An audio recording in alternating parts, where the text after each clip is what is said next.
పార్లమెంట్లో రాహుల్ గాంధీ వ్యాఖ్యల్ని ఖండించారు కేంద్ర మంత్రి భూపతిరాజు శ్రీనివాస్ వర్మ. రాహుల్ హిందువుల మనోభావాలను దెబ్బతీశారన్నారు. ఆయన తన హుందాతనాన్ని మరిచి వ్యాఖ్యలు చేశారంటూ మండిపడ్డారు.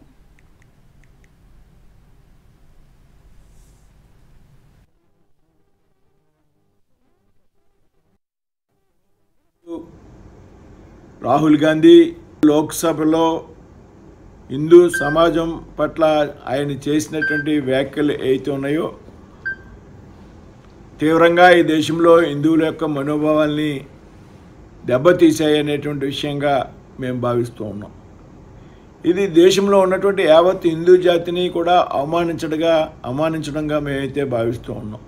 ఒక ప్రతిపక్ష నేతగా బాధ్యతాయుతంగా లోక్సభలో ఉండవలసినటువంటి వ్యక్తికి, ప్రతిపక్ష నేతగా లోక్సభలో మాట్లాడేటప్పుడు కొన్ని సాంప్రదాయాలను పాటించవలసినటువంటి వ్యక్తి వాటితో నిమిత్తం లేకుండా ఈవేళ హిందూ జాతి గురించి అవమానపడే విధంగా మాట్లాడడం యావత్ భారతదేశంలో హిందూ లేఖం కూడా ఖండిస్తూ ఉంది.